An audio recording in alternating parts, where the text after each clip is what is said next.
liability insurance? Like a property and liability insurance, that went up over $20,000. So we're at 100,000 plus 100,000 between the two. Yes. On the worksheet, where am I missing that? Where's that? Well, you can find that probably under the superintendent or district administration. So second page, district administration, about the middle of the page, line item 520, insurance, 75,000 this year. Last year it was 54,000.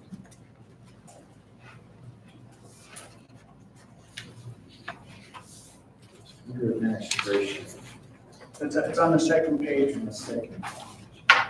The 20,000 number.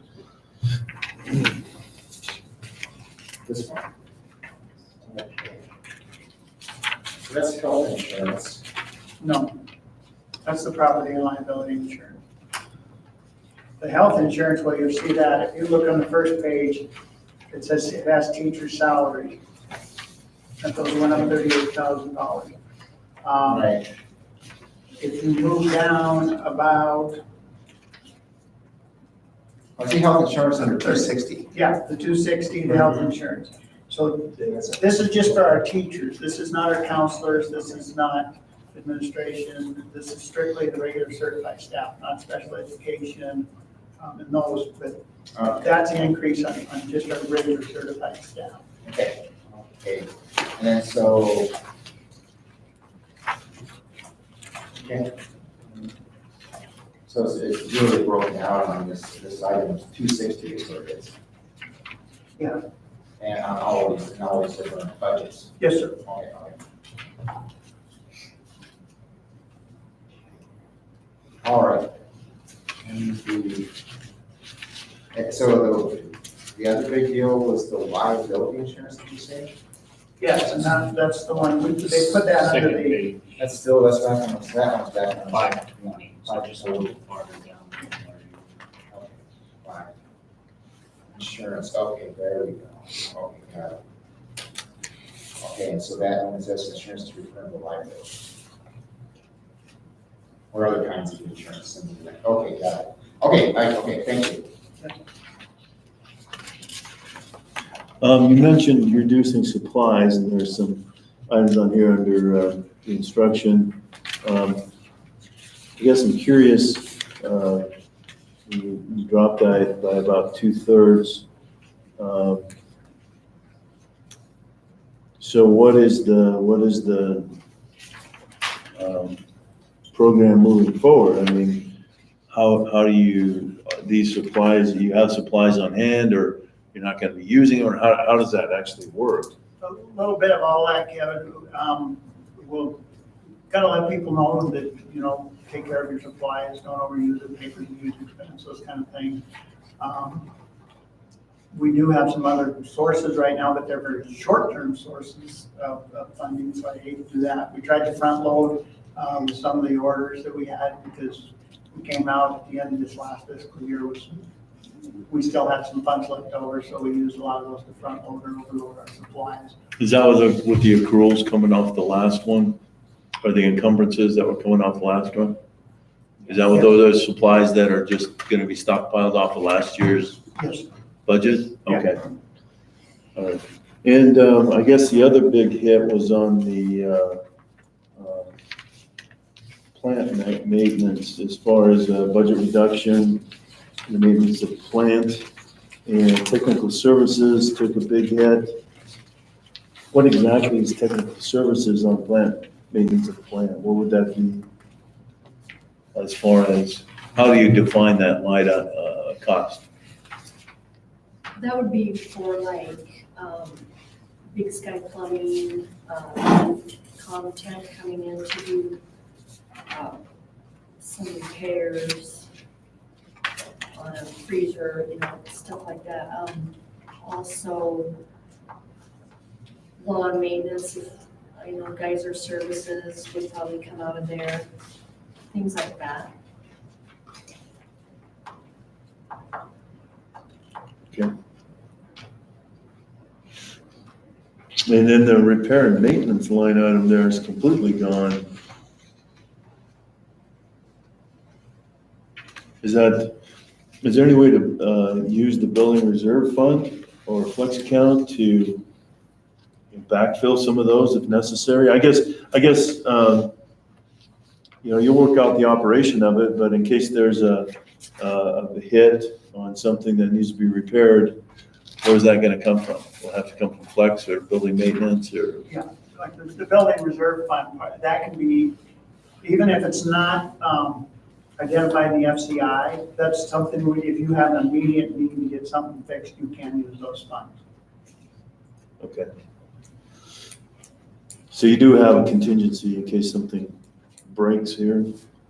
Yes. So the building Thing reserve breaks fund- around here. We never have any break. Yeah. Get Flex people fund's to one of dump those that we try our best not to use it just because it's our emergency.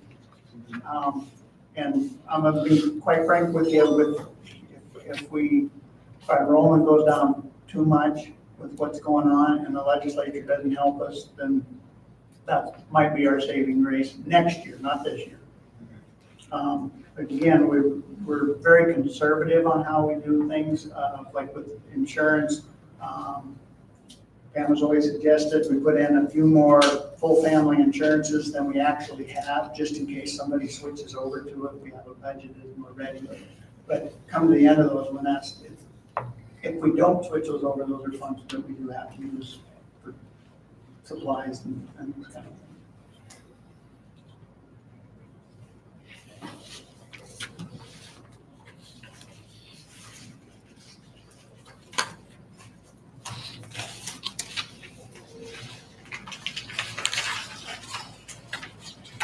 I have no additional.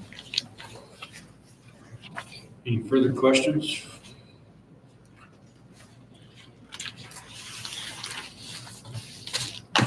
Thank you for your work on that. And I guess if no further questions, we'll take a motion.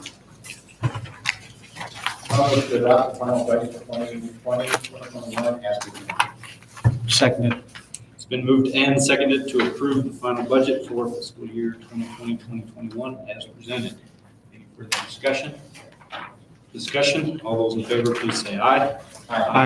All those opposed, motion passes. Adopt the library budget for fiscal year 2021. Okay, library budget, sorry. Library budget is almost the same as last year. I think there were a couple items, books. And I'm sorry I did not have last year's, but it was very close to the same.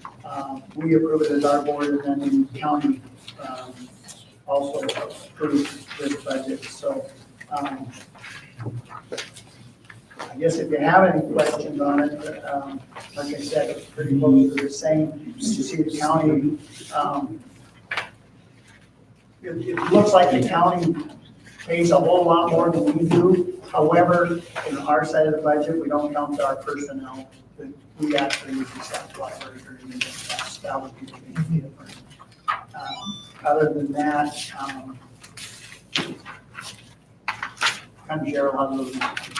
As you can see our portion, you can see their portion. So the one that you're actually approving, I guess, we're approving actually the budget as it's presented to you, the whole thing.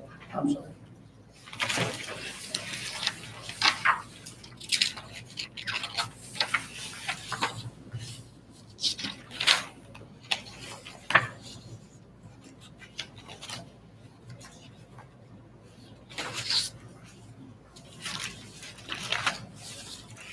Mr. Chairman, I'd move that we approve the library budget for fiscal year 2020, 2021 as presented. It's been moved and seconded to approve the library budget for fiscal year 2020, 2021 as presented. Any further discussion? Now, just a clarification around, again, different salaries, just so I understand. Those salaries of folks in the library during the day, is this the county pays for? Did I get that right? Did I get that right? County pays for those folks that have do the evenings and weekends. Oh, okay, it's the evenings and weekends. Yeah, we Weekends are- pay for the daytime librarians, so that's not reflected in this budget because that's out of our general fund budget. Okay, Yes, this is the personnel beyond regular school hours. okay, all right, thank you. Any further discussion? Discussion, all those in favor, please say aye. All those opposed, motion passes. Review of bond issuance process. I think this is you. Yep, take it away. Great. I have a little handout that didn't make the board packet, right, Pam? The summary kind of that we had. You have those, this one and then that one. So the summary page that we're passing out is just something that the committee, we talked about kind of the key points of the financing process, and we want to make that available to the public, and we're going to send it to the Broadwater Reporter after tonight's meeting so that folks can kind of be aware of some of the key things about the financing. And then I also attached kind of the main components of our summary sheet that the bond finance committee worked on. But first, to start off with, man, congratulations, everything went great on the bond issuance, the bond offering last week. And I want to for sure thank, the committee, Todd, Jason, Eric, and Pam, who had extra meetings, and I know the whole group was following along probably, but, the main point, really, I guess there are 4 main points if we were to kind of watch the bond issue all the way through. First, passing a bond in the middle of COVID, huge congratulations. So you started there. And then second, we ended up locking at what I think are the lowest rates that we've seen on a Montana bond finance offering for a 20-year bond. And that was just because, the timing was great, interest rates at a record low, but also you ended up with an A+ rating, which is a great rating for the district. So the A+ credit rating allowed us to keep interest costs even lower. So like of the schools that passed bonds in May, for example, Big Sky's K12 district, Three Forks Elementary, Three Forks High School, Webo, we just had Bridger K-12 pass a bond issue as well. But of all those districts, they were either A or A- rated, and you were the only one that was A+. So just kind of a kudos to you. On the summary sheet, we have a little highlight down below of kind of the 4 bullets that the rating agency put together in their report. And I don't know if everyone has a copy of the report. If we don't, we can circulate that around. Because after tonight's meeting, we'll have kind of a full compilation of all the documents of the process that we'll be able to give you. But one of them is the 180-page official statement document, and then that just came in electronically today, but you'll get a hard copy. Every board member will get it. So I was interested on the board, when you were looking through the budget and mentioning, Indian Educator for All and all this stuff. There's a whole about 20 pages in the heart of that document that, if you were having trouble sleeping some night, that talks through all of the budget, every part that the superintendent just went through. You can kind of look at the history and when it was enacted and what legislative session and all of that. So that document's going to be in final form and available to all. We'll have a hard copy for everybody probably sometime this week, so we'll get it to you. But anyways, back to the rating, you kind of walk through what the rating agency looked at. We had, conference calls with the rating agency. They had a lot of follow-up questions just to kind of drill down and just see what the district's practices are, policies, procedures, some of the things that really came out. I guess let's just look at the 4 bullet points. Number 1 is good income indicators compared with national levels. And then they do reference, but you do have a little bit of a concentrated tax base. And that this information is in the preliminary official statement as well. The concentrated tax base just mostly because your top 10 taxpayers are all utilities, Northwestern Energy and others. So they do think that you have some major employers in there, which is a good thing for your tax base because it enables your individual property owners to pay less taxes because you can lower the mill since you have, a really great tax base. So that was point number 1. Number 2, very strong available fund balance. So they actually looked at your metal mines fund as a huge plus. The flexibility fund that you just talked about is a huge plus the fact that you do have a little bit of building reserve money and even more in the building fund as well from all the bond proceeds. So, those were all huge, pluses for you because you can keep, 10% in your general fund by state law, which Standard & Poor's and Moody's and the other credit, Fitch, they review Montana and other school districts' credits, and they think that Montana is a little stingy on the amount of reserves that you can keep at just 10%. So they loved that you have those other funds. As you pointed out, like if for some reason you have a rainy day, you have another place to go to. So, keep up the good work on that. Then the third bullet on this kind of summary page, it says stable average number belonging based on enrollment, which is the main driver for your budget. So they like to see, you can imagine in Montana, we have a lot of schools where we're seeing declining enrollments. And so what does that do to your budget?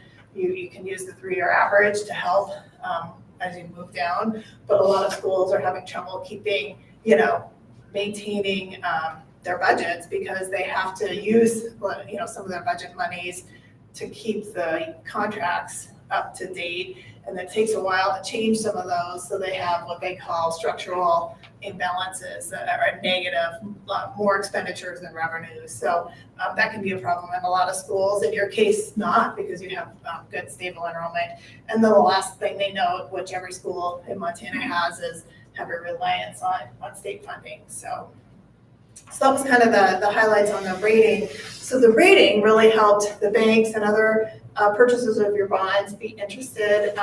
So the second, kind of if you're following along the summary, and again, you may get questions from the community. Hopefully the reporter picks this up. If not, you guys can put it kind of on your webpage or in a newsletter. Number one, the paragraph number 1 just talks about kind of procedurally, we issued the $18,838,000 in GO bonds. Took advantage of record low rates.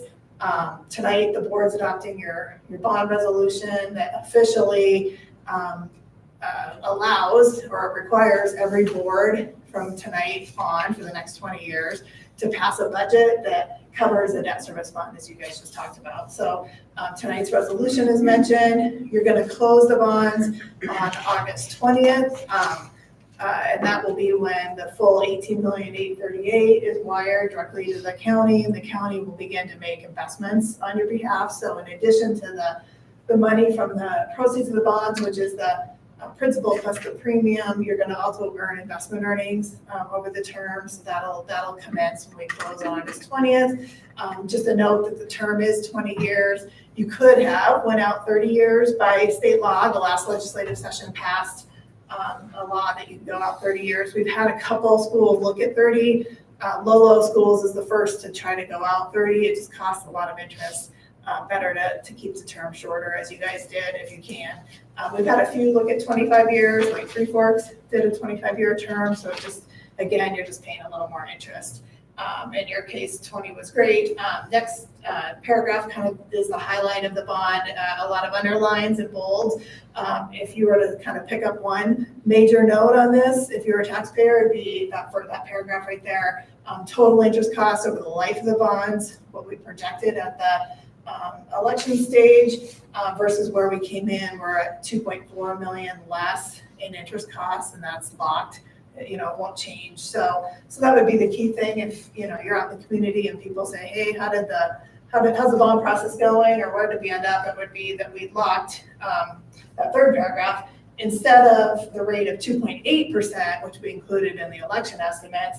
We ended up locking at 1.8, so a little over 1% less, and that's why we ended up with a $2,405,000 reduction in interest costs. Which, what does that mean for taxpayers? And you guys just went through this in your budget. The next highlight, that the levy is going to be around 60 for this particular bond, which is 15% less than projected during the process. So that's great. I think the highlight is, we're 15% less in our levies. You're going to have maybe some money left over at the end of the project, and so you could even be lower from there. So you'll continue to watch that as you set your budget for next year. And then the project is described here. Todd and I were just talking about this. Dan Simmons, your bond counsel, crafted this language kind of specific to give voters an idea of what the bond is paying for. So this is your technical language that says, what can you complete with the bond money? And really, if you read it, it kind of allows you to do a pretty broad spectrum of improvements to the school. It does say at the very end, the last and related costs and improvements. So, we've talked about this a number of times, but at the end, if you have some money left over and you maybe have some alternatives that you can pick up, you'll, as a board and as a facilities committee, kind of start to weigh, what, if you have money left over, or there's some things you want to complete to make that election question, as robust or as complete as possible. But that's the exact language that you'll always kind of go back as you're making those decisions. What did the election question say? What did we tell voters? And you do need to kind of check the box on all of those items that are listed to make sure that we complete those as you go along. And then we covered the rating. And then the follow-up is just sort of the highlights that the committee looked at. We had about 5 other line items that we were following. But those are just, where did we start? What did we tell voters in the first line with the election? And then where did we end up? And in the middle of that, here on August 4th, we received your new taxable value, which went up, I think it's on the footnote down here. And that was the number that the superintendent was referencing, went up from 15.1 million to 15.8. So that'll be your new tax base. So that 4% increase in taxable value also brings down your levies to the taxpayers. So in all, I know I always talk fast. In all, it was really good, really great results. Had a lot of, I think, a couple million in individual bond holders that bought bonds, a couple million in orders at $5,000 increments. Banks that purchased, institutions like insurance companies, mutual funds. So really good, diverse group of purchasers. By the next day after the bond sale, we sold, all 18 million. So all the bonds are now sold. In the packet tonight, what you have to look at is a resolution for the full 18,838,000, and then also a tax compliance procedure. And so I'll just give a quick little summary, and then we'll take kind of some questions. We skimmed over some of that. I think that was emailed. Oh, it's not. They're not. Yeah. Okay. So Dan Simmons sent your resolution, and it's just basically, it's a lot of, Todd made a comment about, it is a little bit of legalese and boilerplate. If you were to boil it down to one page, in my opinion, it would be page 8 of the resolution, which you don't have a copy in front of you. But bond counsel sends this. It officially just says, section 4, covenant to levy taxes. So the board will continue to make levies for the next 20 years to pay the bond off. And then section 3 above that, the fact that you're creating a building fund to pay for the project, you have it already, but you're enacting it for this bond issue, and then also the debt service fund. So you already have that as well, but the resolution officially says that those are the 2 funds that the board is going to use to pay for the bond or to make the payments from the bonds. So the rest is sort of some tax language and some requirements of the district we talked about a little bit. You have to continue to provide your audit reports, some continued disclosure responsibilities, working with US Bank as your paying agent. US Bank is going to keep track of your payments over the term of the bonds. And the payments are due January 1. July 1, they're going to send an invoice to the county treasurer, usually 30 days in advance, and then the county treasurer will wire the money directly to US Bank, who then sends it out to the bondholders. So that's not a process that the district has to manage. It's between really US Bank and then the county. So that's the resolution. The other agenda item is the tax compliance procedures. And that's again, another document that bond counsel put together, but I can talk to it. It's essentially, Amy, for the first time you issue tax exempt bonds, and you already have some tax exempt bonds outstanding, but they weren't doing this IRS form then.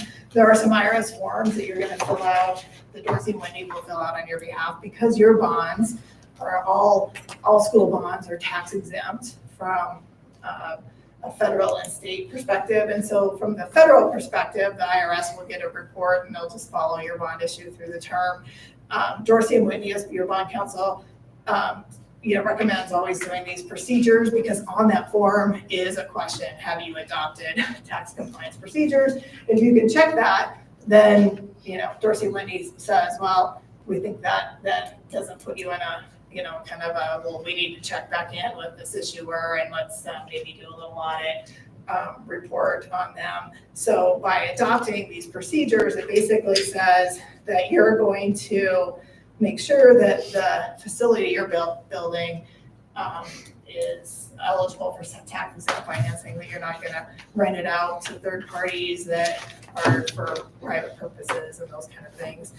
We've never had any problem with that, but it does kind of just outline, record management, the fact that, you're spending the money on the project that's described and those kind of things. So that's the tax compliance procedures. And I kind of summarized the long document, but that's really essentially all they want to do is check the box on that IRS form. So any questions? I know I talk fast. The original is in the folder if anybody wants to read. Yeah, and I do have these there. Oh, right here. And that becomes a part of the permanent bond file.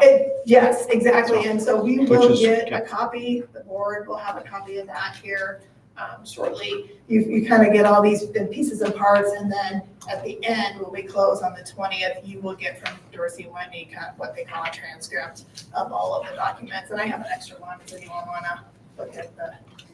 That was page 8 on that. Yeah, so look at page 8. If you guys want to, did you have a copy of this, Todd? I forget if you, oh, you did, okay, yeah. Okay, anyone else want to see this? It's mostly, again, page 8, if I were looking at one. The rest of it is like a copy of what your bond looks like. The continued disclosure undertaking that we talked about, some of the tax matters. The your bonds are subject to arbitrage, which we've discussed a little bit on the committee level anyways, that likely what you'll do is have an accounting firm for a couple of $1,000s come in and do an audit when you're done with a project to make sure that you didn't earn more interest on the bonds, or that you didn't earn more investment earnings than you paid out in interest. And investment earnings are really low. I mean, you're really not able to do that at this point, even though our rate on the bonds is very low, but the investment earnings are only like 0.4% currently. So if you were at the end of after the 3-year period, if you started to earn more money than you were paying out, then the federal government will say, we would like you, or you need to rebate the delta, the difference between your earnings and what you've paid out to us, just so you don't use the ability to issue tax exempt bonds as a kind of a revenue. And Bridget, it's Yeah. kind of fair to say, isn't it, that in, this agreement and the registrar requirement and all of the continuing due diligence and information provision is based in the fact that we're talking about tax exempt bonds. Right. If they weren't tax exempt bonds, this would probably be a fraction Yeah. of all of the Yeah. all the requirements and all the mumbo jumbo and all the other stuff. Right. Yep. So taxable bonds, the federal government doesn't care about, because they end up making money off of they tax the interest income. In your case, you're paying the bondholders back their principal plus interest along the way at these record low rates. The average is 1.8%. But they are giving you the ability or the bondholders the ability to not pay federal income tax or state income tax, as you say, on that revenue. So there is more red tape. Yeah. Just a quick observation and just kind of through a quick perusal that, regarding like section 3.1, construction account use of proceeds, how that section, or probably I should say it this way, how the project on this sheet speaks to that section. And so I haven't seen these documents before, and so that's interesting and expected, but the one section speaks well to the other. Yeah, and they do call it, I don't know, Dorsey Whitney always calls it the construction account and the debt service account. And the reason they call it an account, it's within your fund, they call it a 2020 construction account in your debt service fund. So if you had 3 projects going on, they'd all be under the I should have said the building fund, they'd all be under the building fund, but you'd have an account kind of for each project. In your case, you're just working on this project, but I guess the insurance money, did you say the insurance money went into that? So you'll have to keep the insurance money separate from the bond money, right? Yeah, good point. Good point on that. Actually, that's a good way to remind me that usually most schools don't have other money in the building fund. In your case, you will because of the insurance. So you'll want to keep the construction, they call it the 2020 construction account in your building fund. You'll want to keep that separate from the insurance money. Yeah. And then the same with the debt service fund. You have your debt service fund, but they'll want to see that and as OBI did, Kevin, you were pointing out, that you noticed that there was the 95% allocated to elementary, 5% to the high school, and your other bond that you're levying on for 1 more year. So they do want to see that you're keeping those separate, that it's not a pooled kind of situation.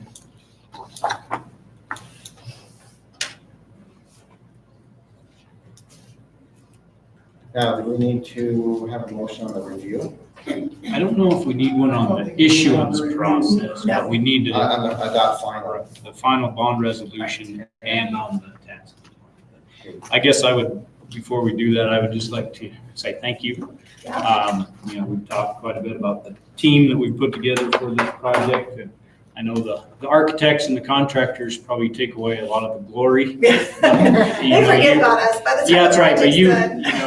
DA Davidson, and you're part of that team, and thank you. what you've done, we appreciate that. And there was a lot of extra phone calls, and I appreciate the time that you've given to each one and to the project and help make it the success that it's off to. So we really appreciate you being a part of that. Yeah, thank you. It's my pleasure. I think it really was, the group as a whole, I think it seems like you guys have a great dynamic, and the committee, I think, was really good, and Kevin had, great questions, and I thought we really all of it came together perfectly, so, yeah. Yeah, we really appreciate your just ability to communicate this stuff. Yeah. It's a lot of paper. It's been great working with you and meeting you and Crystal a couple years ago, kind of started it all off, so thank you. Yeah, good job, you guys. Yeah, thank you. Okay, if there are no further questions, we will have a motion on the final bond resolution. I'll move to adopt the final bond resolution as presented. Second. It's been moved and seconded to adopt the final bond resolution as presented. Any further discussion? All those in favor, please say aye.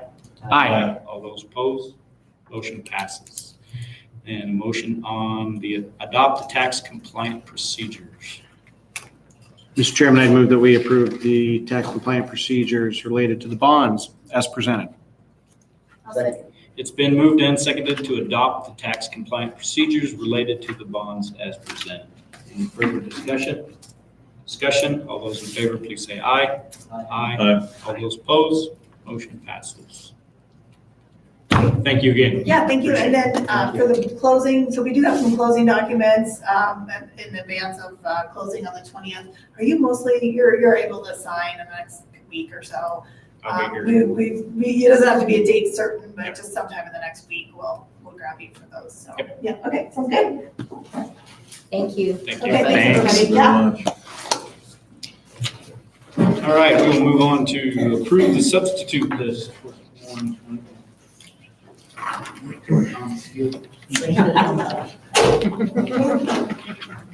Just to kind of close that out, I guess you gave us a summary from Bridget. Just going to be a news release and go on the website as well. Oh, we'll definitely put it out everywhere we can. Yeah. I think that's, It's great information. yes, sir. All right, so we do have a substitute list here. As Kim put in red, these are people we're still kind of waiting on paperwork for, but if we could approve this list pending the paperwork. As you'll see a little later on, we do actually hire 4 of them that are on this list. So I still think we'll go hand in hand and consider this is just the list that we can choose from. Those hires will be official after that. So these are the folks that we have on there. So any questions?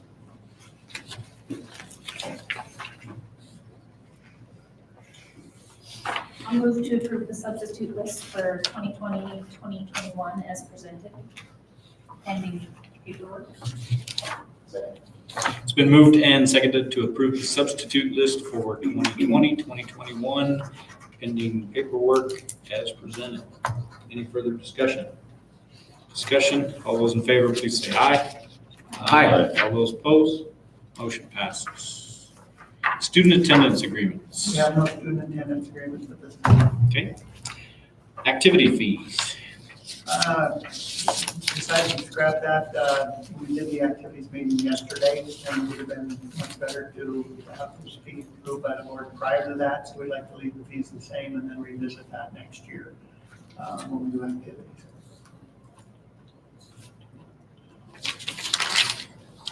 Just a question regarding the proposed increase, potential increase. What's that covering?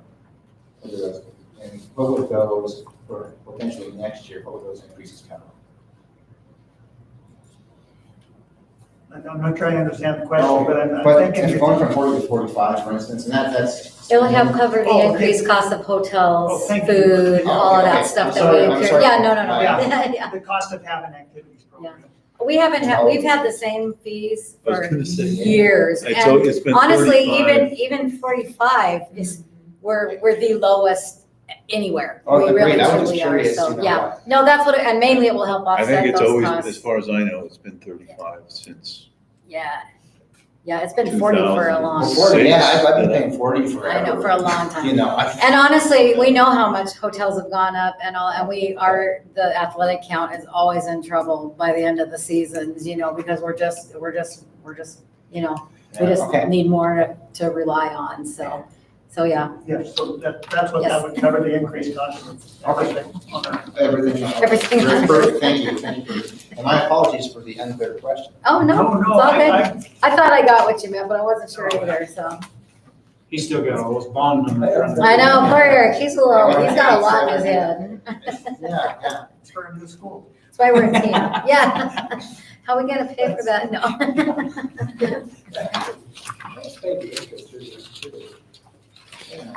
Very good. Personnel, resignations. Okay, we have 2 resignations. Our special education teacher that we just hired has actually resigned to take care of a family member. And then Ms. Jody Giles, who was a kitchen aide during just the summer feeding program, that's all her contract was for, has also resigned her position. So, yeah, we accept those resignations. Was she working during the school year? Jody? Yeah. Yes, we had her last year, yeah. Yes, we did not rehire her for this coming school year.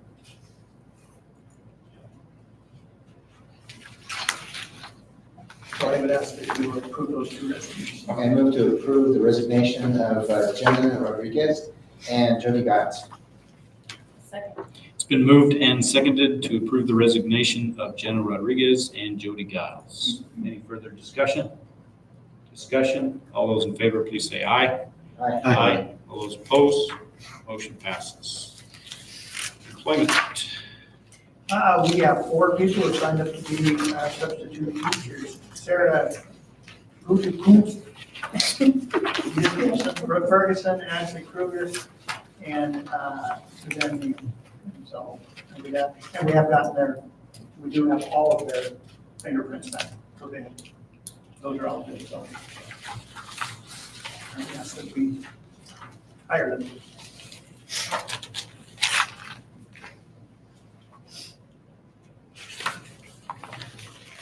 Is there a motion? Okay, I move to approve the hire of the substitute teachers, Sarah Herb Ferguson, Suzanne Neal, and as substitute teachers for 2020, 2021. And Ashley Kruger. Thanks. Yes, thank you. Okay, and Ashley Kruger. I'll second. It's been moved and seconded to approve the hire of Sarah Kutikis, Brooke Ferguson, Susan Neal, and Ashley Kruger as substitute teachers for 2020, 2021. Any further discussion? Discussion, all those in favor, please say aye. Aye. All those opposed, motion passes. Elementary special education. We have no applications at this time. We will continue to advertise that. I have nothing, no more. Policy 3300, second reading. Mr. Chairman, I move that we postpone the consideration of policy 3300 on second reading until the September 8th, 2020 board meeting. Legal counsel was not able to provide us with their input and analysis on our draft policies, something to do with school reopening emergencies across Montana. So Second. It's been moved and seconded to postpone consideration of policy 3300 for second reading pending legal oversight. Any further discussion? Discussion, all those in favor, please say aye. Aye. Aye. All those opposed, motion passes.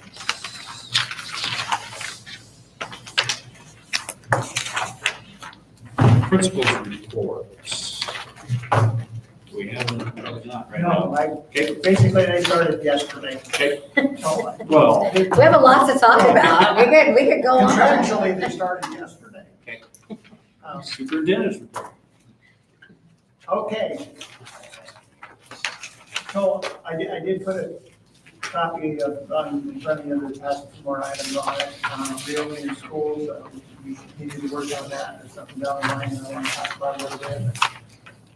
Activities and attendance, I know Sean and Todd are on that committee for activities.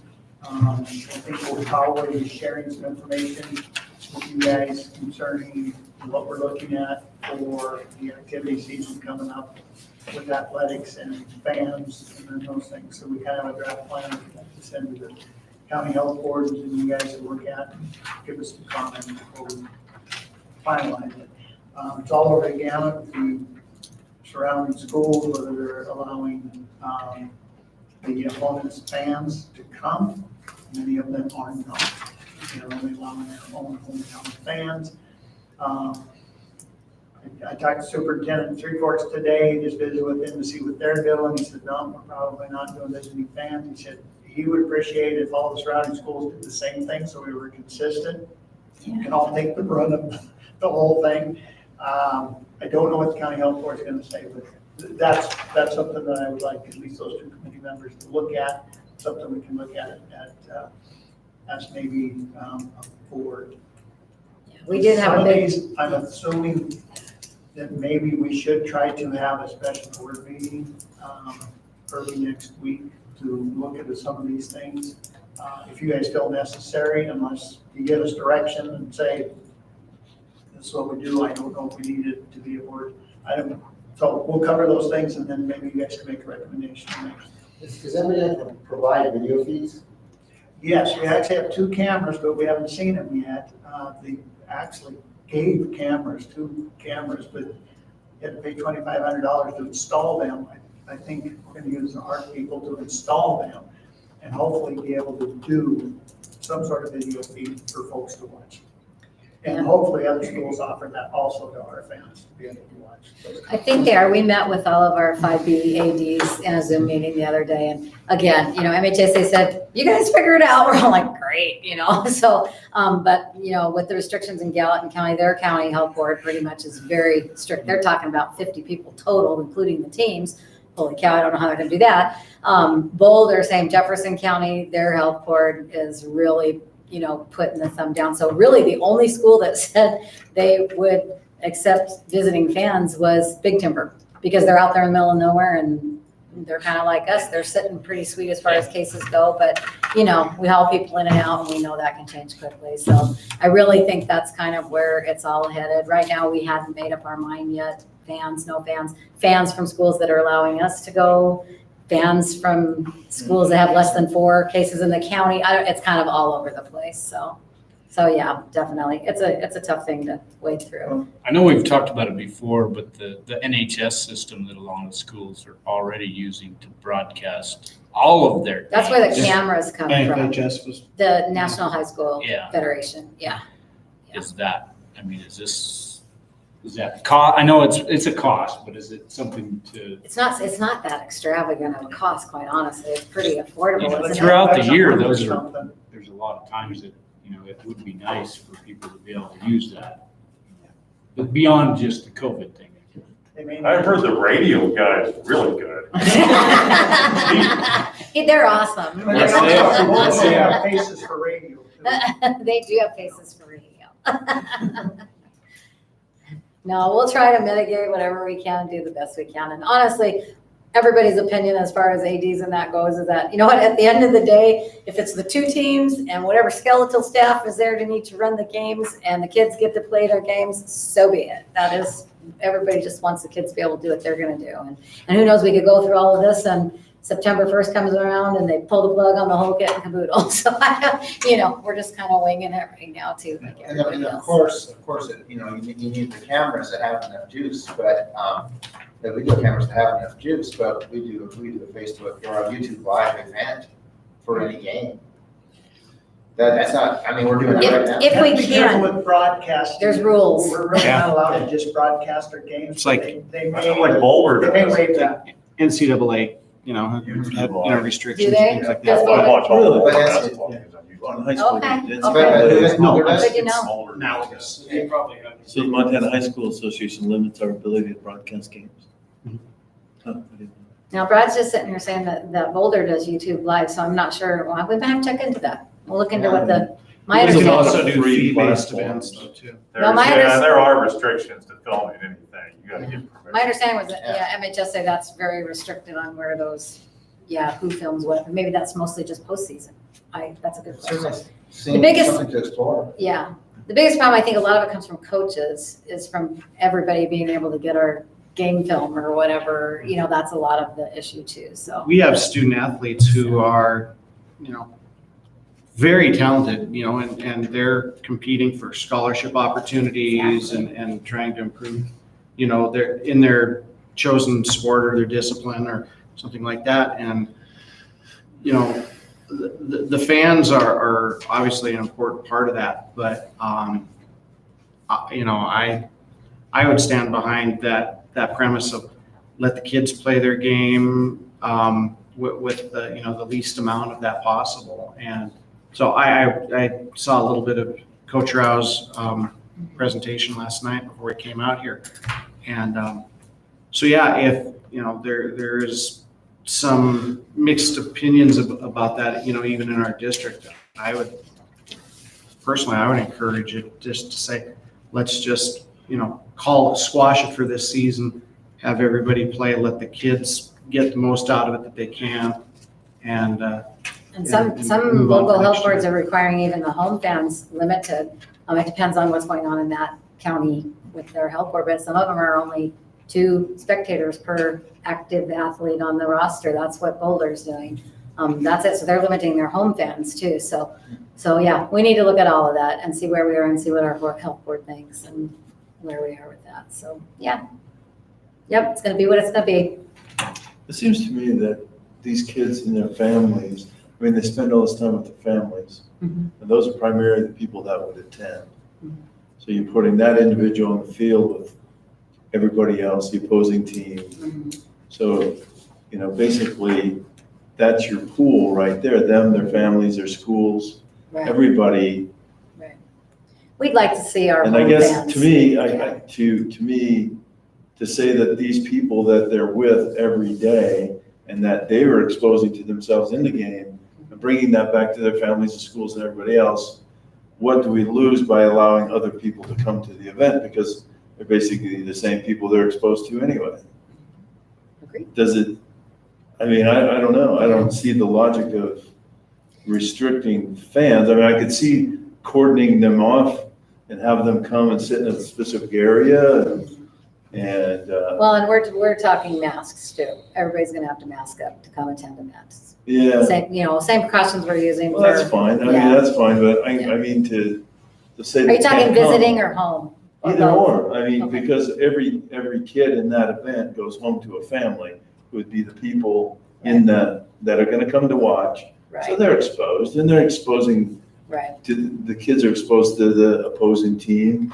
My understanding is from the health board perspective, and that obviously I'm speaking for what I know from what I've seen and what they've talked about, is that it's just the same theory of just trying to limit the chances of exposure or try to limit the number of people together. That's where it's coming from my understanding. Just limiting the pool, I guess, so to speak. And it is crazy, Kevin. I It was is. talking about that after the meeting last night, that you go, okay, this parent may live in East Helena, work in Helena, but he's allowed to come to our game because he's a local fan, but the farmer that hasn't left his farm, that lives out, just Big timber. south, Yeah. south part of the county or whatever, just across the line, can't come because he's not local. It's just, I get it. It's like we told the staff last night, some of the things we're doing, you look at them and go, wow, that doesn't seem to make a lot of sense, but I guess, I think probably a part of it has got to be say you were following guidelines and recommendations in case something happens, and obviously you're trying to maximize the safety of the kids, but yeah, it is I don't know how you figure that out. I do hope that you guys can talk the entire district into doing the same thing. I think that would. Because it almost seems like everybody becomes a primary contact.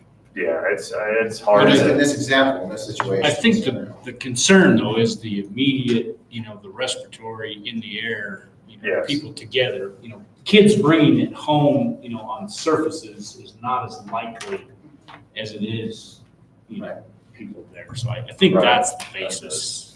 And, I think county to county, it's a different scenario for every county, And even in Gallup County, what they explained to us at our meeting the other day was that honestly, most of their cases in Gallatin County, it's not Bozeman and Belgrade, it's Big Sky. That's where it's centered, is in Big Sky. And so, that's hard too. They're having to make a lot of these decisions that aren't real popular in their schools and counties too, based off of the total number of cases in their county, because that's what the health board's directing, which that's their thing. That's what they're supposed to, do. That's their job. So yeah, I know it's crazy. It's all over the place. So hopefully we'll come up with something reasonable and prudent and protects our kids. But at the end of the day, it's about what keeps the kids the safest, so.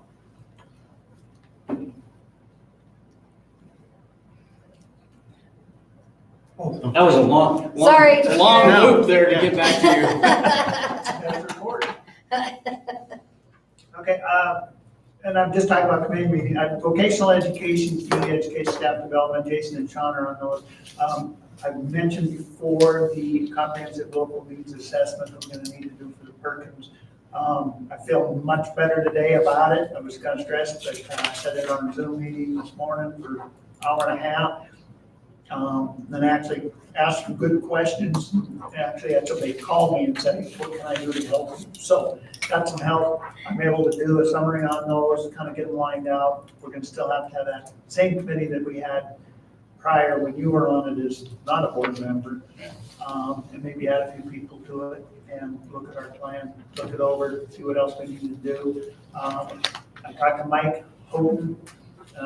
He's our area advisor, and all he could say was wonderful things about our programs, and we're already doing a lot of stuff they're looking for. So we appreciate that.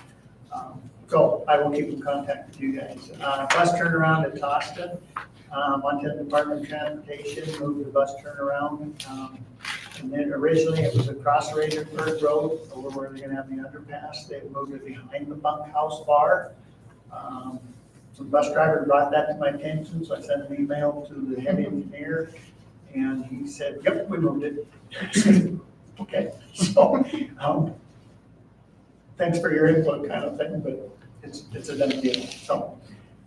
They have it scraped out already. I mean, it's behind the bar, but it's not like it's in their parking lot. There's still some space there. I think they were worried about kids crossing the Razorburg Road, but they're gonna have a lot of signage, they're gonna have crosswalks, they're gonna have all of that. As long as the people aren't coming out of the bunk bar, same time as kids are trying to cross the street. You know? And even, there's still pretty good space.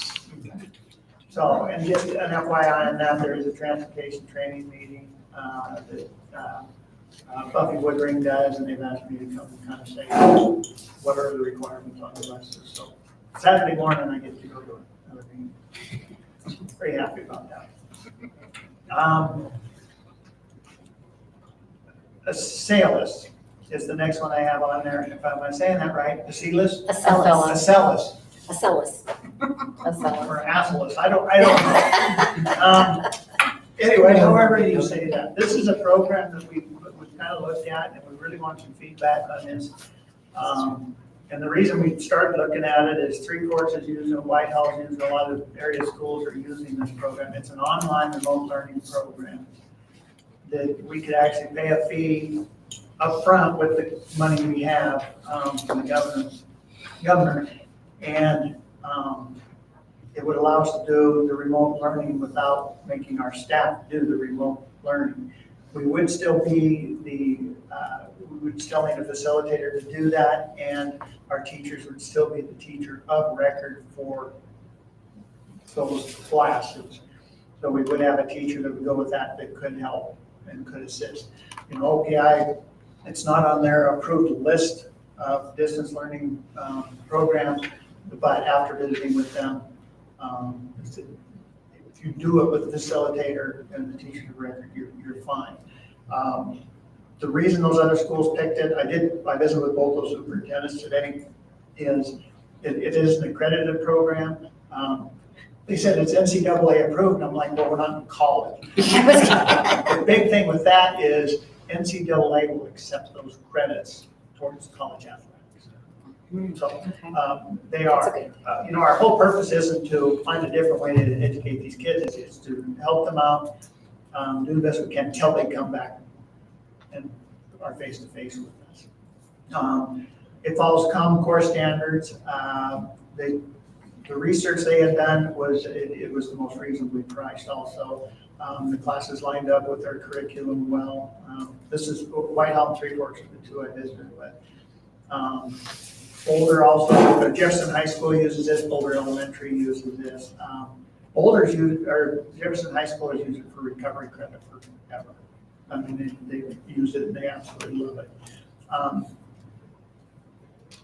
One of the calls I got today from a parent was saying, well, what are you guys gonna do if you figure that out? I said, well, we're looking at different programs. Maybe he's looking at a program instead of doing it this way. And she said, well, we lose internet from noon to 6. Everybody gets on it, and we don't have enough for our 2 kids to do on. They would like a more flexible schedule to be able to do the classes. With our facilitator, we'd actually have somebody that would keep on those kids, check in, see how they're doing, talk to the parents, and those kinds of things. But it's probably in asynchronous format as well. Yeah, it goes all the way from kindergarten up through high school. Well, asynchronous meaning that you can go ahead and log on at any point in time during the day Yes. or night. Day, night, and that's what she said, if we had the ability to do that, it would help with our schedule immensely. And I hadn't thought of that.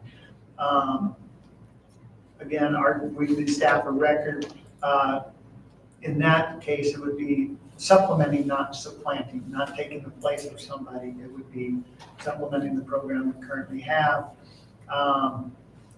So it would not be a standalone program. That's OPI's who said, well, you guys do that, and then if can decide to come back and talk to you later. No, we'd actually keep up on that. And it's a professor or a teacher of record that teaches time in. Yes, that's how we can get the A and B, which, you know, is huge. Because right now, we're looking at about 24, as of noon today, there were 24 students that were in. So I checked Wanda's voicemail because she's gone all day and her phone's been ringing off the hook. So add 9 high school students to that too. I had a feeling. So Mr. Wilkerson, or maybe you, Sean, if you know. So are we talking about like kind of like an asynchronous teaching platform where the instructors would upload their presentation and then No. they're able to watch it at any time? Or you mean the running those instructors for the our teachers, it's an actual program that's already done. So our teachers. It's a curriculum. It's a curriculum that has video lessons and then basically, and it has assessments after they go through the video lessons and they do the other lessons. There is an assessment. One thing one of the SUPs mentioned about the assessment is it's kind of one of those where if the student's not going the right direction during the assessment, it will put forth simpler questions so they can get a better idea of where that student is to figure out where to go next. It is how I understand it. Adaptive. It's an adaptive format. Yeah. It's a lot like our digital. There's so many terms. I think it's I think important you're to asking realize you when we to say in order for it to be a supplement, not a supplanting, our teachers are gonna have to provide assistance, correct? Those kind of things. I mean, you can't just turn them loose, the one teacher just monitors it. There's gonna have to be some interaction with the teachers. But it is gonna be a much more manageable system than. What? I see this as matches, it lines up with Common What I'm Core. saying is, we legally have to. Right. Do that. This is kind of aligned with Common Core. How does that align in a specific classroom in our school if a teacher's trying to, provide the same education to the distance learning students and the in-class students? Is there of ability of the teacher to pick which lessons? No, that's the hard thing about having a CAN program is it goes at its. That's one of the cons. Its level and its speed and we go at ours. So Oh, could they say, could they put like emphasis on certain sections of it and ignore the rest? It's kind of like Montana Digital Academy. It's a lot like MTDA that we use for recovery credit in the high school. It's very similar to that. They have to follow the prescribed program, the classes, take the lessons, do whatever the lessons are that are there. And then they have a teacher on our end that's helping monitor at, and then whoever is teaching it on the other end with Digital Academy. So it's very similar to that. It'll run through module by module, piece by piece. You complete the first piece, go on to the next. And in a very structured, pre-programmed sort of way, whereas, the disadvantage to that, or the advantage to face-to-face is that you don't need to spend more time on a particular module. You can, or you can drop a module, or you can do all kinds of customization around that. In this case, to get to the endpoint, you can't. Would that be fair to say?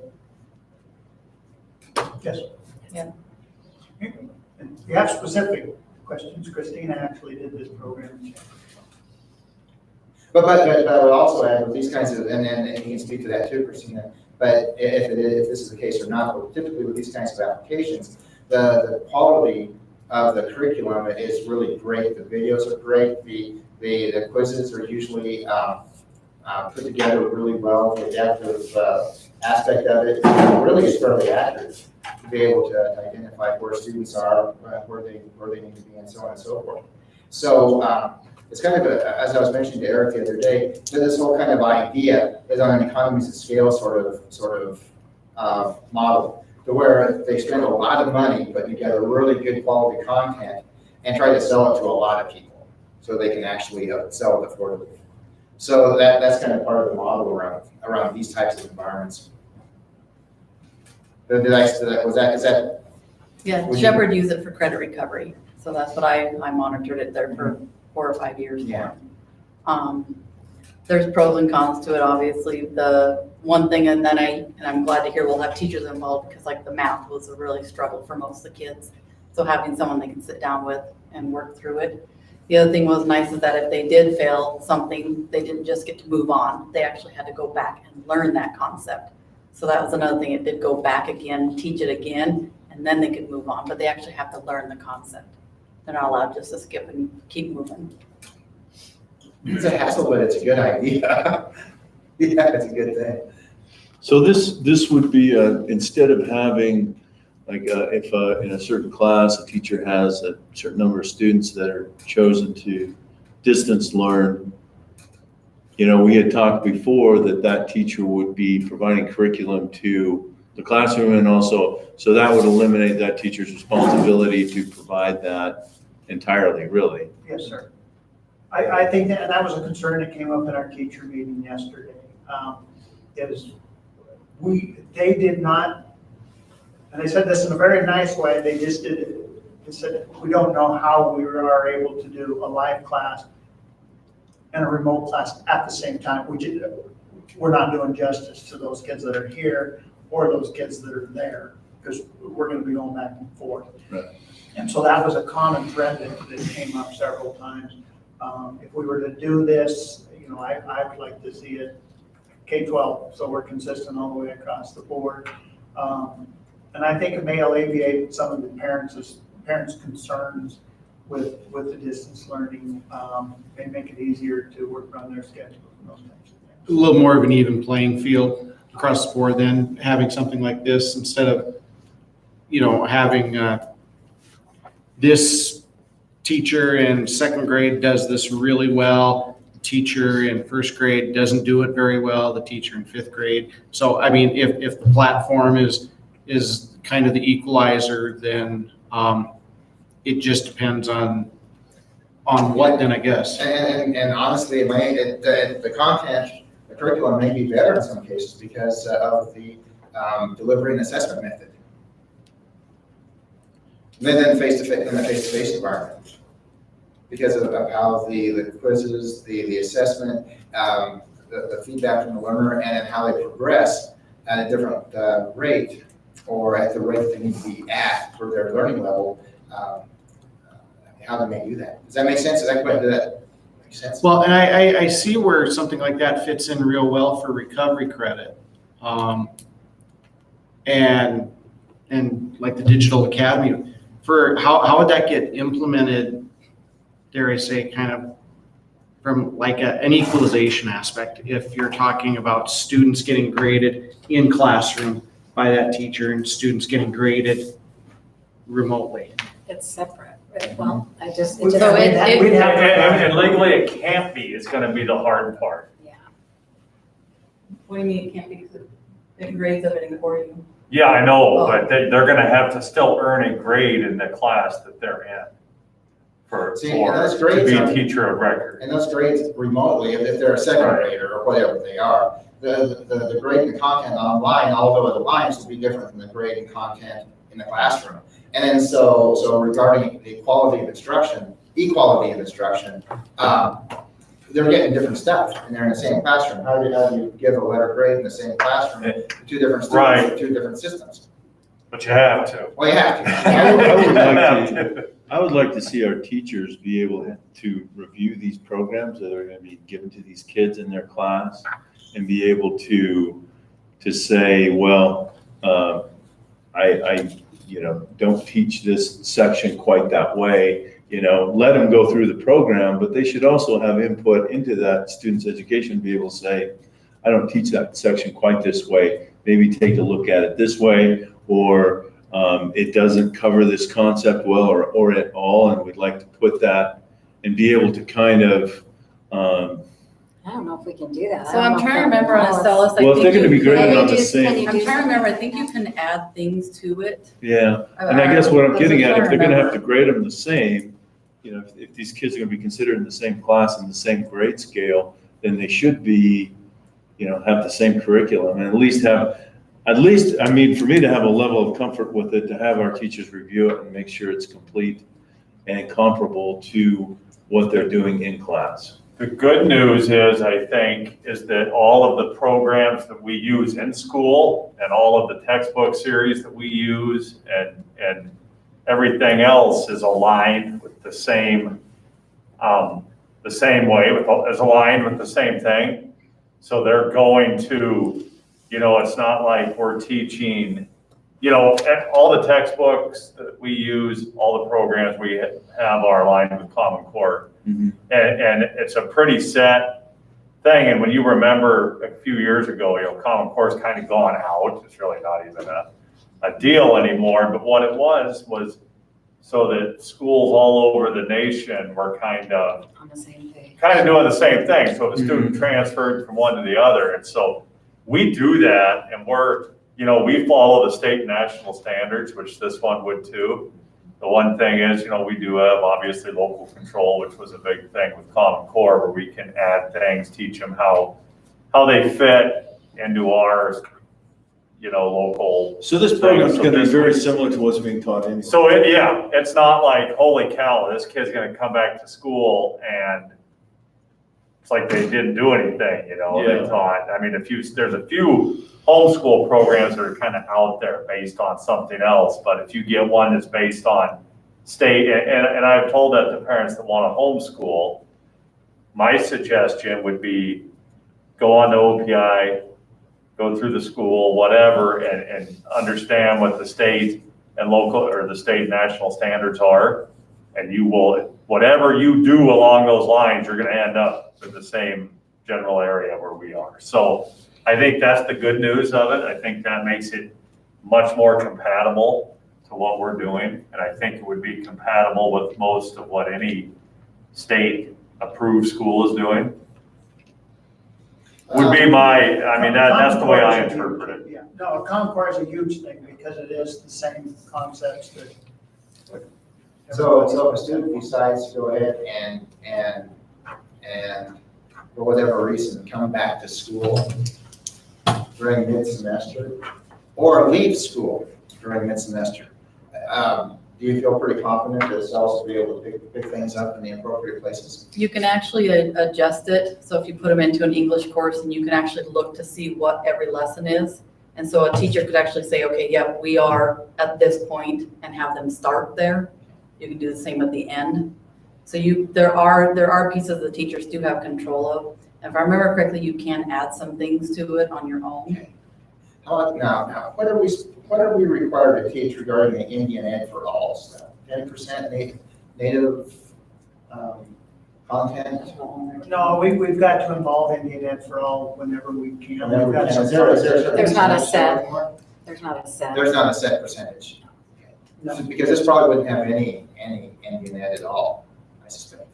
Amazingly enough, what we found with like the major textbook series and things like that, I don't know if you've ever sat on a textbook review committee or anything that. Thankfully, no. Where you have to go through and find bias, and I know, the major textbook companies have to have representation of different nationalities, all of that, and most of them do that. Now, we could possibly supplement some things with them outside of the CELUS or whatever to do that and make sure, because our Indian Ed for All is kind of unique to Montana. Mhm.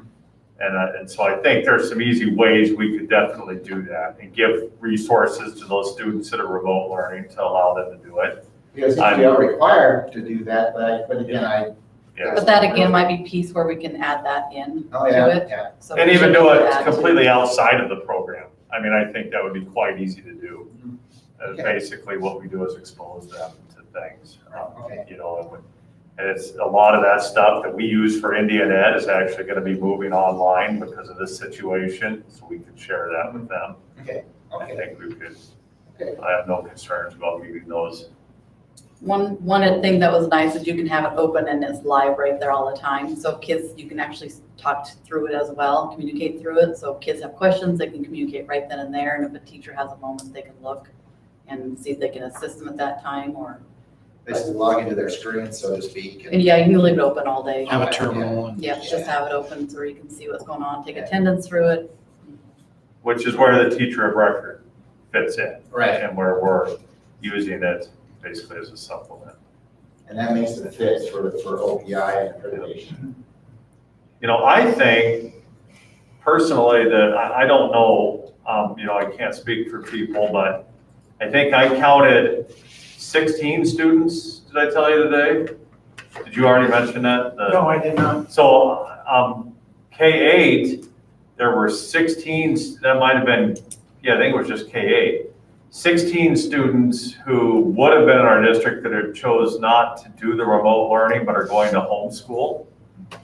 That's And I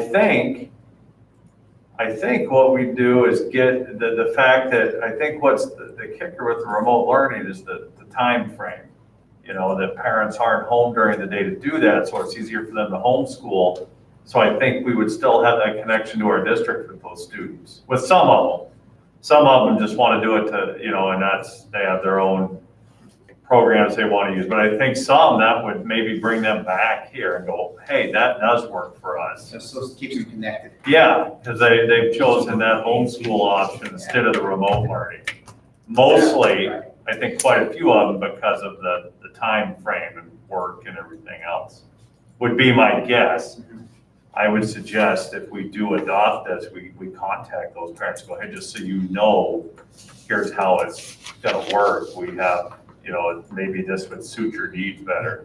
Well, and there's some, in the camaraderie of it too. I mean, if all of the remote learning parents are all on the same platform and they're all, from the interface to all of the other experiences that they have, if they're all kind of working with the same thing,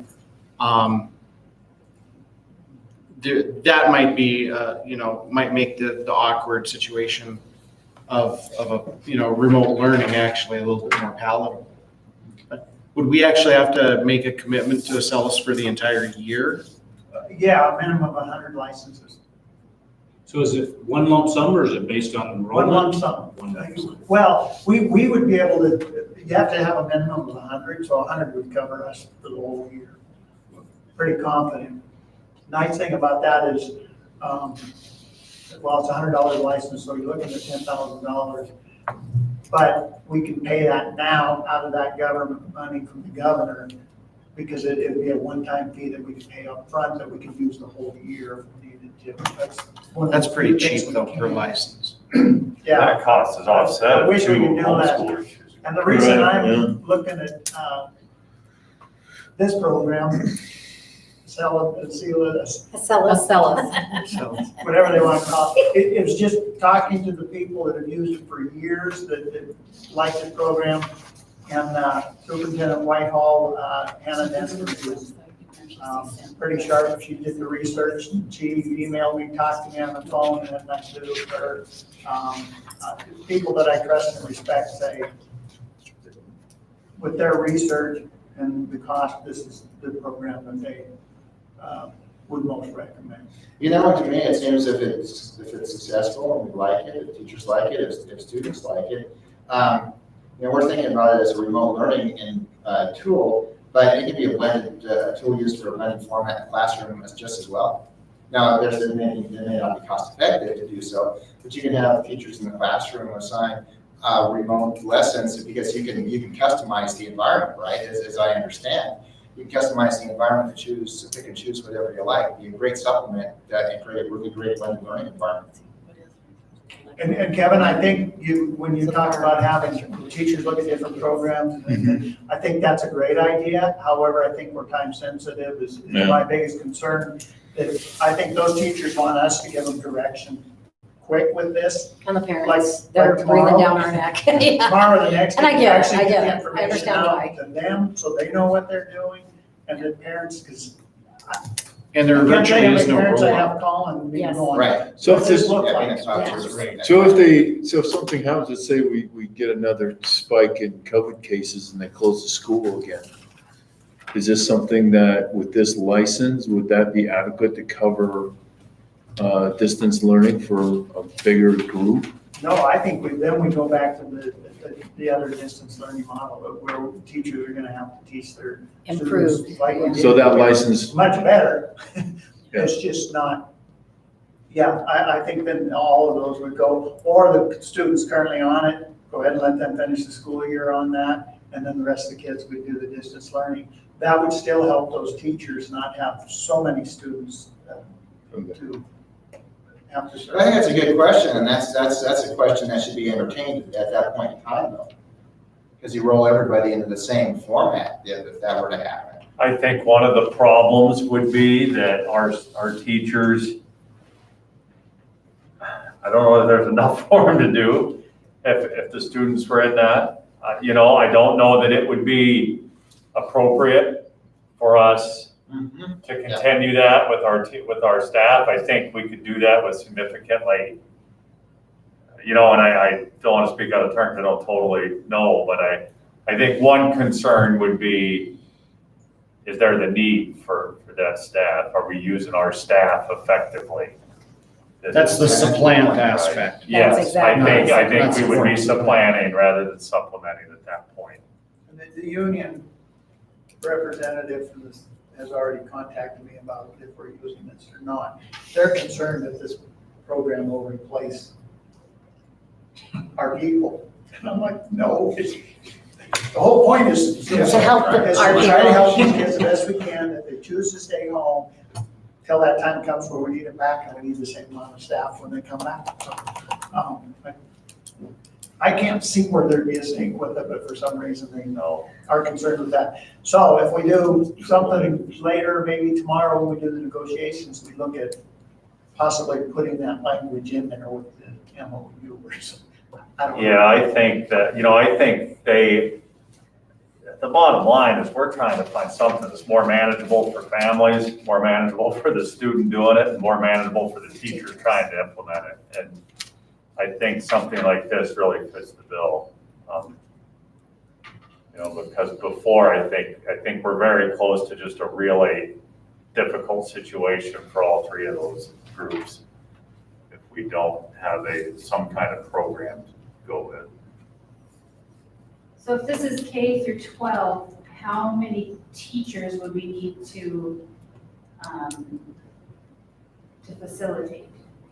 Well, I think what we do is have one person actually be the facilitator that would continue. I mean, that's what they do. They check up on people and see what's going on. Every class that they were assigned would be the teacher of record. So they would actually, however, for some reason we have like 6 fourth graders. And so we divided it up probably between the fourth grade, whatever class they were going to go in, and then those teachers would be there to help those students just support. It would be the coordinator would be the one that would kind of keep an eye on people, touch base with parents and say, hey, what can I do to help? I see you haven't logged on, because we should be able to monitor all that. You can see all of it. And so, I want that person to do a lot of the legwork and then see if we got someone struggling, we have teachers kind of make those connections. And I think we're gonna have some parents that start with this and actually go, maybe they should go to school. Yeah, I don't know. But we want to give those options because I think once we get people started and going, they're going to figure out what's working, what's not, and what's the best decision for them. Because this is our decision, I think, made right up front, but if we can give them an option they're more comfortable with, I think we're going to retain more students. And my understanding of the program for visiting with people that have done it is, it's not the quote unquote easy way out for the students. It's a rigorous program that will help our students. They will get a quality education from it. You definitely want to have someone monitoring it. And one thing that is nice is it tells you right down to the second when they were last on and how long they were on it. So you can actually really monitor them. Because I also had homebound kids and I could, say, hey, I haven't seen you for 4 days, what's going on? And talk to parents and there's no argument. It's right there.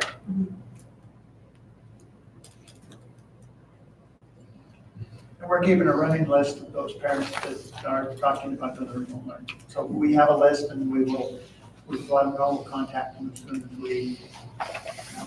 And I don't know if it's happening, if you're considering this, and I suspect you all are, but, that socialization sort of aspect, how do you, the collaboration with remote learning students and on-site students, that's important to keep students tied or connected to a campus. And that's one of my concerns, and I voiced my opinions, same thing. That is one of my concerns that I have would this remove students even farther from our scope or our connections and being connected than they already are going to be distance learning anyways. So that was one of my concerns. And we spoke to this last night, and there's lots of different ways that you can go ahead and pull remote and face-to-face students in together in the same forums for collaboration, to try to keep that community together.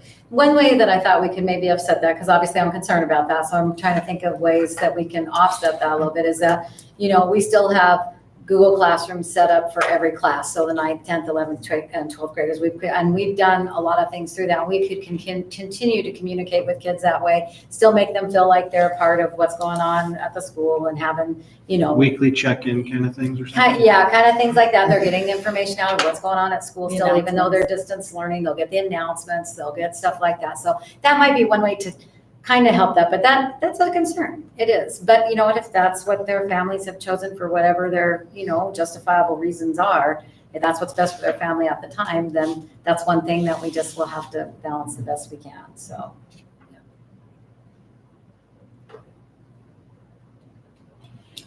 So obviously we can't make a motion on this. No, we but cannot. just- Now, I guess a consensus at this point would be nice. We cannot make a motion. That has to be something, if you guys feel a motion is necessary to do that, because we didn't use the word synchronous, but we kind of alluded to that type. So we would be changing the wording slightly. Tell me your comfort level, because, sooner the better, or else we can have an emergency or a meeting, pretty soon to approve that. It's our initial plan. I think that was a good discussion. It is pliable, but is it something that is serious enough in the change that we probably should have that? What do you guys think? What are the, I just think, I think truly, we have got to we have got to be able to let parents know what it's going to look like. We're 10 days from starting school, I agree. or I guess 12, whatever, 2 weeks from starting school. I don't, when we're ready, we'll bring the kids in, but we got to be able to give answers. I want to be able to tell them tomorrow, yes, we are Right in now, this I'm just- program, so I can call that company, get signed up, get everything done, and then when we're ready, we can start sending out the information saying, okay, contacting the kids, so. so you think this is a good viable, we're gonna find out pretty quick whether it's a viable program or not, if it's gonna work. It's gonna. Based on the Do information they have we a have. warranty? Yeah, based on the information we have and what we see, and honestly, in the situation that we're in, first of all, we know it's temporary. This is not Yeah. replacing our regular, do I think it's gonna be perfect and great? No, I don't, and I don't think any of us do, but is it a good call for what we're gonna have to deal with now? Probably. There are a lot of things going, are there other things to worry about? I'm a little concerned about the high school situation. I'm concerned about losing kids face to face if they know they can do something that's not, through the school day. The offside of that is that kids want to be here for their activities. They want to be here with their peers. So I don't know that it's going to have that big of an impact, but that is something I'm worried about. How many high school kids, and some of those are the at-risk kids that are teetering anyways, am I going to lose? Are we going to lose in a regular education setting? I don't know. And I hope it's not many. I hope they want to be with us and be in our classrooms, but we have to have a viable option that's going to work for, just like Brad said, parents, teachers, and the kids. We really do. We have to have something. One thing I and can soon. say that might be an advantage of that, and I've talked to Sherry Lou about this, is if the school is open to some other class choices. So there is a lot more choices on here versus what we offer in class. There's even agriculture classes. They have everything. So maybe if it's something that the school's open to where kids can take something that is not offered in our school, maybe that's one way to keep them. And those at-risk kids maybe possibly that they can choose, I want to take this class if it falls under the electives that they can choose from. That's interesting. And our core classes, that's what the superintendent said, is They're the same, I mean. Yeah, they're all the same. Algebra one, they have. Which that is Algebra one. great. So the way that those kids are already registered for their classes, they can take the same classes. Kevin, I just think it's the best idea we have right now with the limited amount of time we have and the resources we have. Like we told the staff last night, it's not perfect. There's nothing that's going to be absolutely perfect. We gotta just weigh out what will address the biggest things that we have to tackle in a good way. And that's kind of where we are with this. It is a good way to tackle a really big problem. Well, our remote learning isn't going to be perfect either. I think, as we Exactly. discovered in the spring, I think a lot of, I mean, I got the job done, but Agree. It needs a lot of work. Agree, yeah. And more consistency. Yeah. I'm gonna say it, some teachers are really good at it and some Yeah. people just weren't real good at it. And that's why we're gonna focus This on a will be lot of that consistent. with our tech days. We're gonna try to help our teachers get on a more level playing field that way, have other teachers help teachers that struggle with it. If we do have to roll back to that all remote learning, it'll look a lot different than it did in the spring for sure. We're gonna have to up the ante and up our game, so to speak, so that it's a lot more doable. And those are things that we're talking about too, so definitely. I think it sounds great. I support you in any of those Yeah. kinds of decisions around. Agreed. this. Yeah, I would too. And I guess that's what I want is consensus. Think- Don't vote on I it. agree with Brad, we gotta get. I think the you got it. decision quick Yeah, so that we can- gotta give a hand. I totally agree. I do. Okay, so I'll be brief with the rain. We are discussing an increase in the after-school program fees. We lost money last year. We didn't do real well, as far as the program kind of paying up for itself. So we, I guess, would like to discuss with you the possibility of increasing those. And again, this is another kind of, I don't know if this has to be a board thing because it's kind of outside of the realm, but, right now we're charging $175 a semester. We'd like to increase that. We're looking at maybe, taking any feedback, $50 to $225 a semester. I still think it's a pretty screaming deal, because we're helping folks out. I don't know if there's gonna be as many do the after-school program. And I guess one of them is, that I think of is like Todd, because Todd's working from home. And he may opt to have his little one come home a few more times, but he may not. Or stay night, or stay night. I'm hoping for an evening. Extend the hours. You may sign up for double. No, and you're right, the $175 a semester, I was very affordable.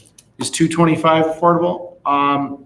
In my particular case, yes, that still is affordable. One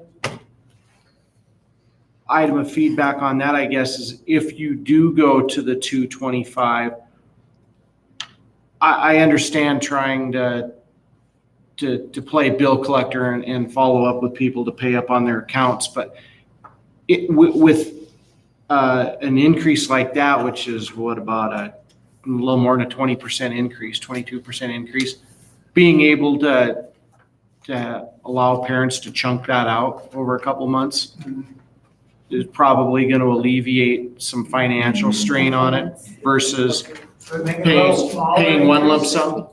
Doing, or say, if $225, pay $112.50 in, by September 5th and pay the other $112.50 by October 5th. And I think we actually, we did that, we just didn't advertise that we're doing that. If folks said, yeah, we're having a tough time, well, hey, we'll make you a deal. How about if you spread this out and do that? So, just the beginning of school, seems like, what, you need, how much for what pair of shoes, and all these other expenses that come up around the opening of school.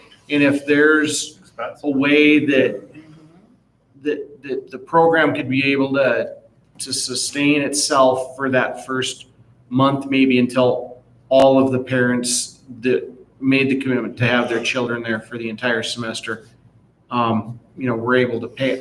That would be something that I know would be, I think Be we very actually can helpful. put on there that if you need to make arrangements, finance arrangements or something, please contact me. I think they talked to you. and, Does you know, anybody that comes in, they say they can't. and there's some of afford it. us that actually have What do you do then? credit left over from Nothing we can do right now. the spring semester, so. And so, with the and increase, that I might kind of work talked to him okay. about making monthly, or, we talked about that, and I kind of wonder too, I think, I like your idea of maybe saying, let's bump it down a few weeks so that people can get started, and maybe it would build the program, because I'd love to see more kids, I really would. So maybe that would be one way to build it up, and so people can spread it out a little bit more. Or more Yeah. positive. It's hard, that's a lot of money to come up with. I mean, It what's the There's a stat? lot of- 40% of Americans couldn't come up with a unexpected $400 bill and cover it, and I think when you're looking at our percentage of free and reduced and all, I mean, Yeah, I was just wondering, maybe one of the service organizations or something like that would be interested in. You might not want to advertise. Scholarship. Like a scholarship, that's Yeah, just what yeah. popped in my head too, a grant or a scholarship. Yeah, something like that. I don't think BCTC would apply, but, I Because bet- when you break down the amount, I mean, It's like per two- hour, it's nominal. I mean, It's it's the really- price of a Starbucks coffee or something. Less But, than that, it's $250 yeah, a but day. when you're looking at it for, spread out over the course of a semester, and you've got to, ideally pay that right up front. Yeah, that is a tough thing, so. I think it's $250 a Good day, deal. that's pretty affordable. So you'd be okay with the increase if we came up with some sort of payment plan where we could buy Oh, yeah. monthly payments or do something like that? Okay. Are you still doing a punch card for the Yes. people that aren't there? Yeah, and that's a great Yeah. in-between kind of She thing said too. If that. somebody wanted to buy I changed the $50 breakdown worth of that of program, so- daycare, Are you, after-school program, that would be great too. are you heading it up then, or are we looking for someone else to? No, I've been heading it up. Well, then Mandy Hall has actually been hired she'll run it actually the day up, but I'm like the Okay, director over it, and then. Mandy's duties have moved that direction since our last person resigned, so Mandy's Okay. moved to the after-school program. And she's done a phenomenal job this summer, so she's done a great job. Okay. We already talked homeschool, I said we have about 16 folks right now, to let us know. A couple of others that aren't on here, that we do quickly, that I just wanted to get some feedback from the board. One is, right now, we've had Joe come in and put them on, YouTube Live, the meetings.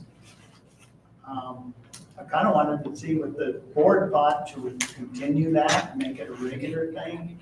Or is it something that we do just when we know there might be a lot of folks that really need vital information like we did with reopening plan? Have we had a lot of people? Can you tell how many are watching? Yeah. Currently, right this second, there's 7. I can tell at the end of it how many actually logged in. And So started last- to watch or. And we really Last didn't week was want like to say ahead of 60, time. wasn't it? So Well- there was definite interest in the one. From a practical perspective, as in my day job, I do rural hearings for the Department of Revenue, and with COVID, I mean, we had to change to an online hearing format, and it's been very well received, so much so, kind of, I think, like these, that I think our choice was kind of made for us, and so now I've actually built that into our procedures, that when I have to do these and notice those up, that it's noticed up with all of the contact information in advance. And that's kind of where we're at. I mean, it's a digital age, right? And I think a so lot of schools are doing it on a regular I think basis. that it's fantastic. I think that for posterity, if there's ever a question about whether something, occurred in a meeting from a year ago, and we've got a digital archive of that, it's easily traceable, and or if there's inconsistencies in anything, I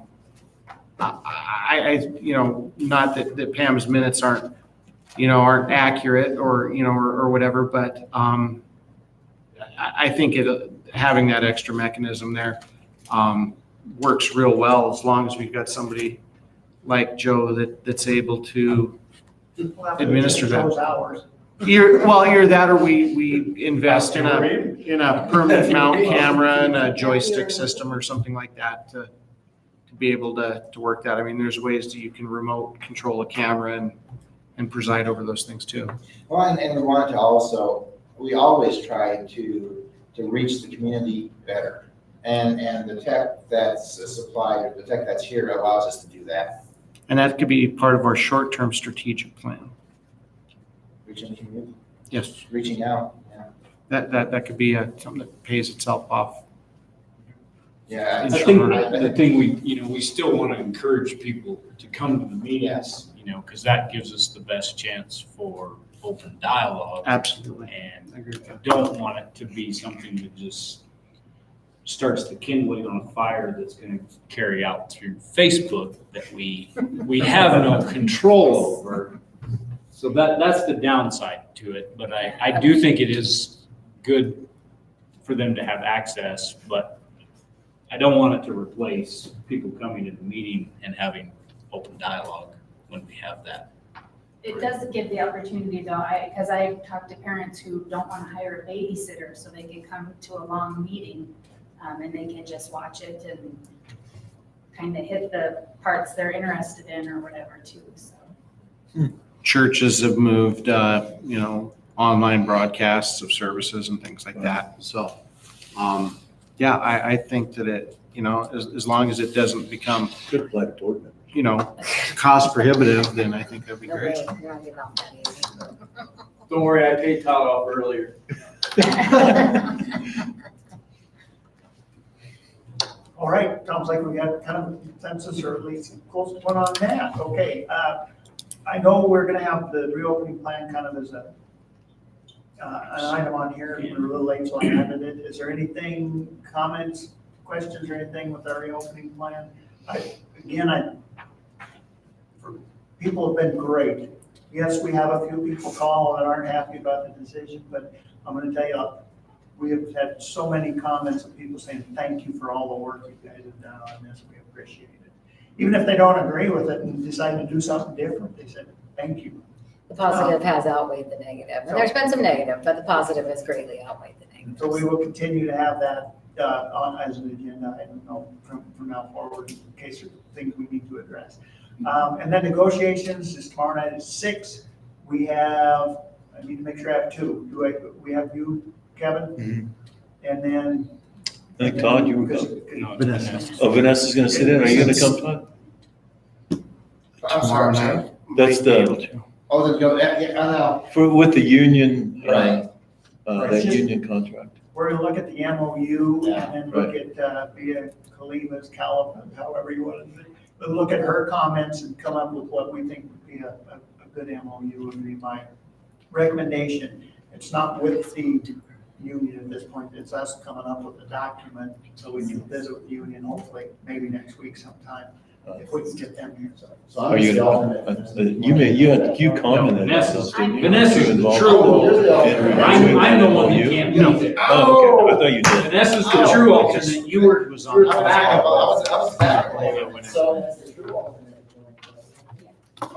This is the true alternate. Yeah, she is the true Okay, alternate. The Thanks truth. for clarifying. Thank you for doing that. It's okay, and that's all I had. I just want to make sure we had 2 people at that meeting so we can all have the, Via's recommendation. And I don't know if their recommendation, she just said, this is what the language can say. Don't let them think that this is what it has to say. Locked us into. Yes, so this allows us to look at both and say, what works best for us and what are we trying to achieve? And then MOU is focusing on, It's focusing on us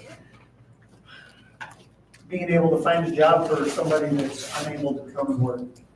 It's making concessions with our teaching staff so they don't lose their job. and there was something that came from MTSBA around that. Yes. That's where the draft, The draft the came from. document Yeah. started. Actually, MTSBA and the state union are the 2 that got together to draft that.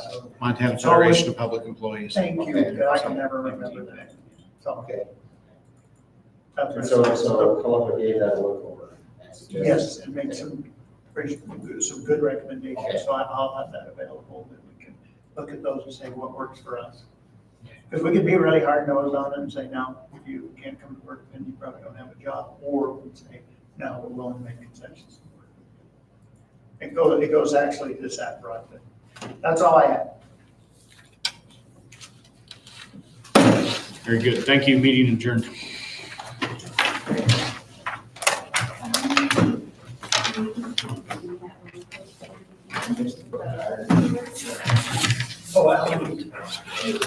Mr. Gill, are we clear? 2 o'clock.